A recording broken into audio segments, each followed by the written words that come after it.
Oi, tudo bem com vocês? O meu nome é Larissa e vocês estão ouvindo o Na Real Mãe. Aqui é um espaço onde a maternidade é vivida como ela realmente é, sem filtros, mas com muito amor. Bom, no primeiro episódio do podcast eu contei um pouco do meu milagre, de como eu fiquei grávida, e hoje eu queria falar sobre um assunto que na verdade é muito polêmico, poucas pessoas, poucas mães falando sobre. Que são as partes da maternidade que doem, mas que ninguém comenta. Por exemplo, o luto que a gente passa pela mulher que existia antes, a confusão do pós-parto, porque muito se fala sobre a bomba de hormônios que a gente recebe pós-parto, sobre puerpério, sobre depressão pós-parto, mas eu acho que eu nunca vi ninguém indo muito a fundo nesse tema. E, óbvio, que é esse amor que todo mundo fala, romantiza, aparece na TV, que do primeiro olhar pela criança, que nem sempre é assim. Então, pra contextualizar um pouquinho, né, eu gostaria de começar falando sobre o luto que eu passei e o luto da mulher que eu era. Antes da Chloe, eu falo que a minha vida é A, C e DC. Antes de Chloe, depois de Chloe. Antes da Chloe, gente, eu sempre fui uma pessoa muito independente. Eu sempre gostei de ir aonde eu queria, na hora que eu queria, voltar a hora que eu queria. Eu gostava de ficar acordada até tarde. Eu gostava de jogar The Sims. Eu tomava banho na hora que eu queria. Eu fazia muitas coisas, assim. Eu era uma pessoa livre, como qualquer outra pessoa. Então, mesmo estando casada, ainda assim, eu como indivíduo tinha os meus hobbies, meus gostos e as minhas preferências, os meus horários, e eu fazia as coisas da minha rotina de forma geral, como qualquer outra pessoa.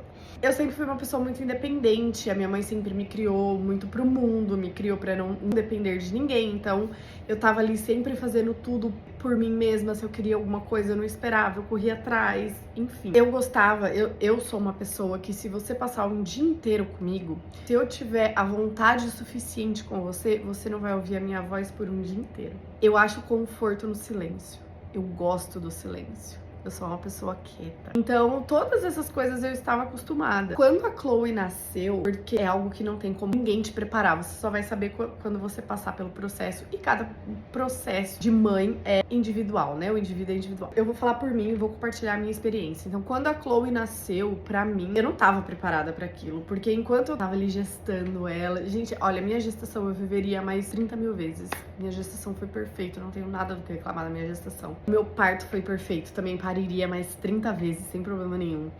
O que pegou pra mim, assim, de primeiro baque foi realmente entender que a Larissa que um dia existiu, a partir do nascimento dela, já não existia mais.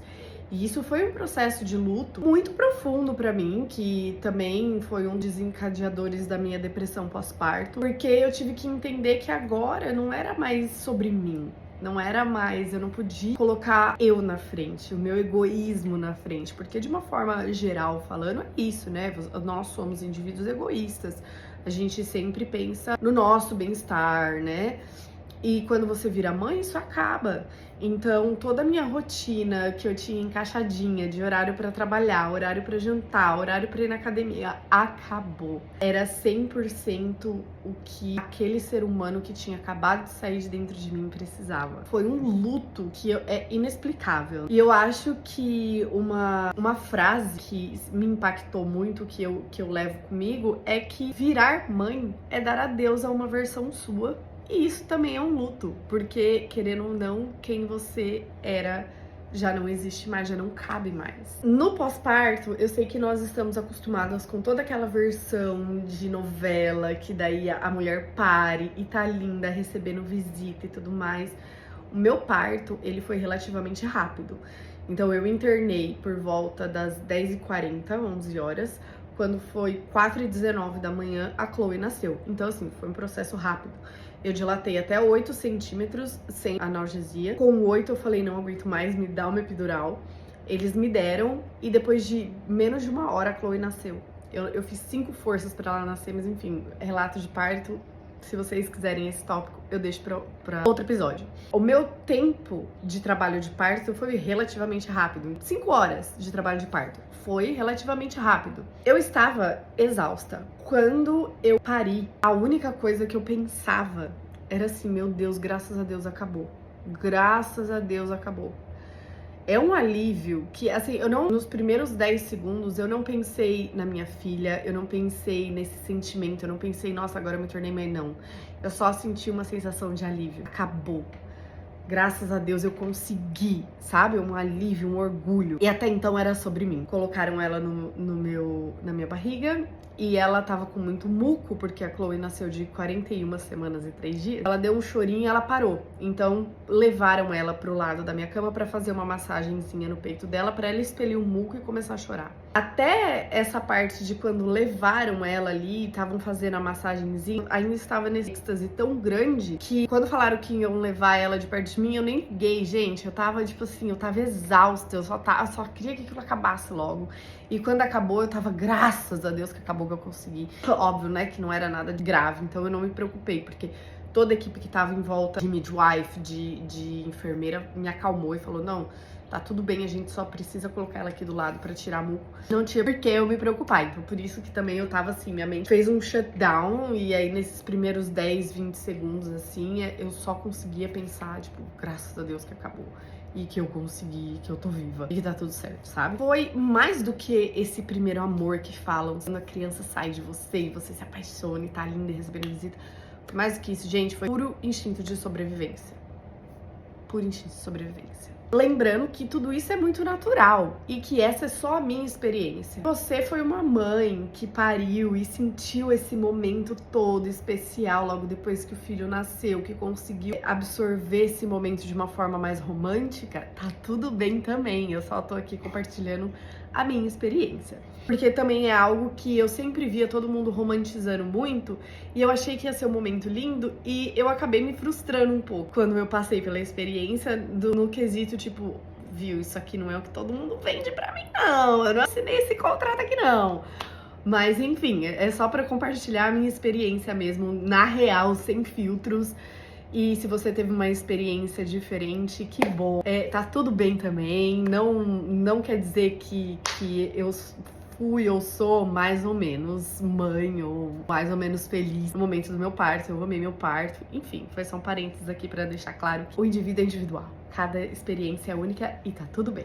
Continuando nesse tema sobre romantização, o que a gente sempre vê em filmes e novela é aquele primeiro olhar, quando você pega o neném no colo e você olha pra ele e você se apaixona. Eu já vou adiantando, gente, comigo nada disso aconteceu.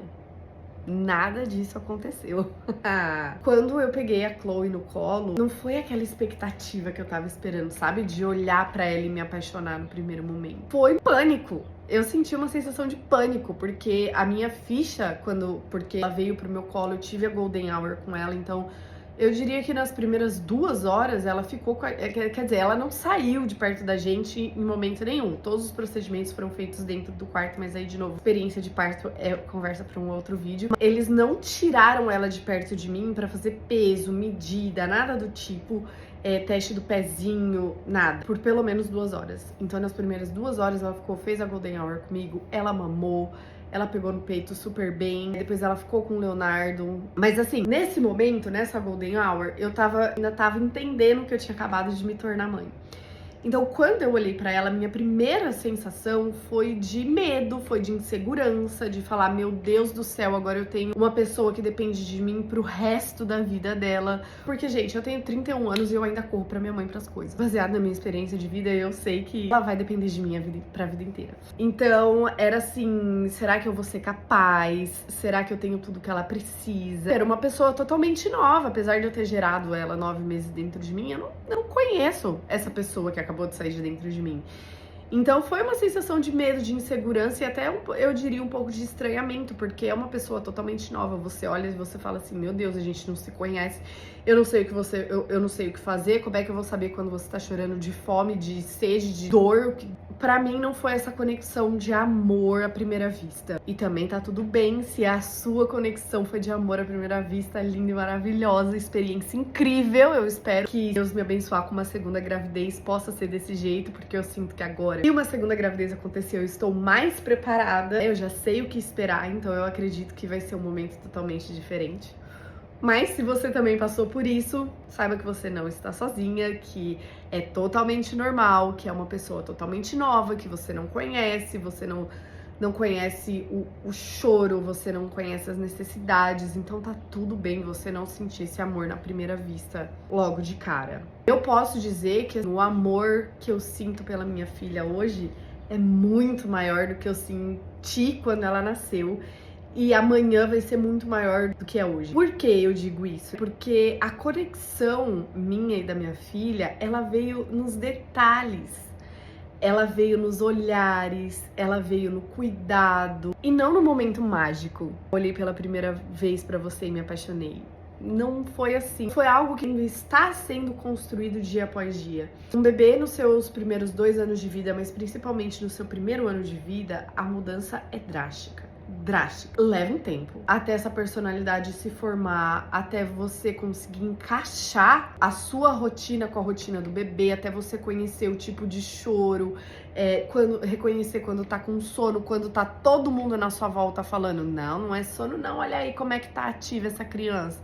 E você como mãe falar, porra, mas eu sei que é sono. E tá todo mundo falando que não é sono, mas você sabe que é sono. Enfim, essas coisas são construídas no dia a dia. E eu vou falar aqui de novo num assunto polêmico. Eu sou muito grata por estar criando a Chloe aqui, somente eu e meu marido, porque, de novo, todos os erros e acertos são meu e do meu marido. Eu não tenho interferência externa. Então eu não tenho ninguém falando na minha orelha, não, ela tá isso, ela tá aquilo, tem que fazer isso, tem que fazer aquilo. Eu tenho autoridade pra falar sobre a minha filha, porque eu conheço a minha filha, porque eu estou todos os dias com ela, porque eu aprendi, porque eu, sabe? Ela é minha. E a mesma coisa vai pro Leonardo, óbvio. Nós sabemos os sinais da nossa filha. E então, hoje, quando alguém tenta interferir e falar qualquer outra coisa, não abala a nossa segurança, a nossa certeza em nada. Porque a gente sabe que a gente vive com ela aqui dentro. Diferente de se ela fosse criada cercada ou, enfim, na casa de outras pessoas, ou cercada com mais pessoas durante o dia, e que sentissem que têm direito a dar opinião sobre certas coisas. E isso, no começo, mexia muito com a minha segurança. Quando alguém falava assim, ah, não, porque ela tá isso, ah, não, porque ela tá aquilo, eu me sentia totalmente insegura, porque era uma situação totalmente nova, então eu falava, meu Deus, é isso mesmo o meu instinto de mãe me falando algo contrário. Tudo isso pra falar que é normal. O amor é algo que é construído, não é algo que é igual a gente vê na televisão. E se foi também, gente, olha, eu sei que conheço mães que falam assim, nossa, no primeiro olhar do meu filho eu soube que aquele ali era o amor da minha vida. Eu não tive isso com a Chloe. Hoje eu sei que ela é o maior amor que eu já senti na minha vida. Mas no começo foi um sentimento de pânico, de insegurança, de incerteza, enfim. Não foi nada disso que vem nem nos filmes e novelas. Como eu disse no começo, pra mim, o que foi muito difícil, a parte mais difícil de tudo isso foi o luto comigo mesma. Eu tive que achar maneiras de coping, né? De compensar, pra eu não deixar esse sentimento me consumir. Uma coisa que me ajudou bastante, contribuiu bastante com a minha depressão pós-parto foi a Chloe ter nascido no inverno, né? Então novembro já é bem frio, aqui escurece 4 horas da tarde. Eu não podia sair de casa com ela porque tava muito frio, enfim. Ficar presa dentro de casa pra uma pessoa que durante 30 anos estava acostumada a fazer whatever, fazer tipo o que ela quisesse, na hora que ela quisesse, foi uma mudança muito drástica. Então pra mim esse processo de luto e tudo mais foi muito difícil mesmo. Então, o que me ajudou muito? Primeiro foi ter micro momentos de identidade. Tirar 5 minutos do meu dia pra ouvir uma música. Todo mundo falava pra mim assim, Larissa, você tem que dormir enquanto o bebê dormir, pra você descansar. Porque a Chloe é um bebê que ela nunca dormiu a noite inteira até eu fazer um curso de sono dela recentemente. E hoje ela dorme a noite inteira, graças a Deus. Mas assim, por mais de 1 ano e 4 meses da vida dela, ela nunca tinha dormido uma noite inteira. Então, nas sonecas dela do dia, eu sempre ouvia, dorme, descansa. Só que é um conflito interno, porque você tá vivendo esse luto e você pensa, enquanto tá todo mundo vivendo do lado de fora, enquanto o Leonardo tava saindo pra trabalhar, enquanto ele tava indo pra academia, enquanto a minha mãe tava arrumando a casa, enquanto a minha mãe tava cozinhando, eu me sentia que eu tava perdendo meu tempo de viver se eu dormisse durante o dia. Porque durante o dia é hora de produzir. Então, assim, era uma batalha constante entre o meu cérebro e o meu corpo. E às vezes o meu cansaço vencia e eu acabava cochilando, mas eu acordava super chateada e frustrada, porque nos momentos que ela dormia era o tempo que eu poderia tirar pra eu estar fazendo qualquer coisa pra mim. E aí eu gastei esse tempo dormindo, como assim? Então foi bem frustrante, bem complicado no início, mas aí eu comecei a ter esses micro momentos de identidade. Tirar 5 minutos pra ouvir uma música que eu gostava muito, pra ir no mercado entre uma mamada dela e outra, pra ir na academia entre uma mamada dela e outra, pra tomar um café em paz enquanto ela tava dormindo. Isso foram coisas que foram ajudando eu a me lembrar que eu ainda tava ali em algum lugar, que eu só precisava, tipo, me achar, sabe? Nadando, saindo ali, até eu achar. Outra coisa que me ajudou muito, muito, muito, foi falar em voz alta com alguém de confiança. A Bela nós viramos, né, nossas confidentes, porque a Chloe nasceu dia 10 de novembro, dia 12 de dezembro o Dom nasceu. Apesar das gestações minha e da Bela terem sido completamente diferentes, e o nosso pós-parto também, porque pra Bela o pós-parto dela foi muito melhor do que a gestação e pra mim foi o contrário. Nós estávamos ali como confidentes. 3 horas da manhã, 2 horas da manhã que a Chloe tava mamando, Bela tá acordada, Chloe tá mamando. Ai, tô aqui também, Dom tá acordado. Conversar com alguém que me entendia, que não fosse me julgar, pra mim também foi chave. E principalmente porque era alguém que tava passando exatamente a mesma coisa que eu. Porque o neném também tinha acabado de nascer, mãe de primeira viagem, enfim.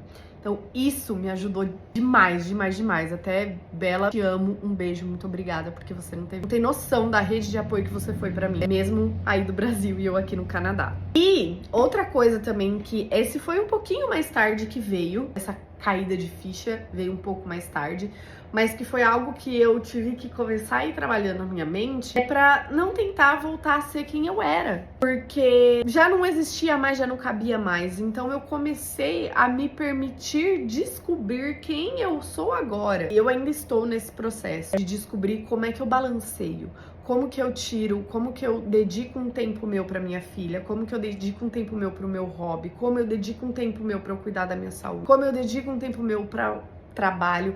Então, eu acho que a vida, independente se você é mãe ou não, você tá sempre tentando balancear ali, né? Achar um equilíbrio de tempo pra fazer tudo que você quer. Então, a minha vida, eu só adicionei mais uma coisa, que é ser mãe. Essa coisa virou a coisa principal da minha vida. E conforme a Chloe tá crescendo, tá ficando mais fácil. Tô aprendendo, eu tô sabendo manusear melhor. Mas também foi algo que me ajudou muito. Entender que, assim, o que passou, passou, não vai voltar mais. E daqui pra frente, como é que vai ser? Quem sou eu? O que eu vou fazer pra conseguir equilibrar tudo isso? Então, colocar um plano em prática, sabe? Desenhar, fazer um vision board, fazer uma planilha do Excel, traçar um plano e ver como é que você vai colocar em prática. Então, acho que isso também foi bastante importante pra mim. Uma frase que eu quero deixar aqui sobre essa questão do luto, que é uma frase que eu tenho comigo: aceitar que eu nunca mais seria eu mesma não foi fácil. Mas a partir do momento que eu comecei a aceitar, foi libertador, de verdade. Pra você que é mãe de primeira viagem, que tá passando por isso, que já passou por isso, ou conseguiu se relacionar um pouquinho com alguma coisa que eu falei aqui hoje, saiba que, de novo, você não está sozinha, você não tá errada, você só tá nascendo de novo e se redescobrindo de novo, e isso é totalmente normal. E como sempre, se vocês tiverem dúvidas, se vocês tiverem sugestões de temas para próximos episódios, deixem aqui nos comentários. E é isso, pessoal. A gente se vê no próximo episódio semana que vem. Um beijo!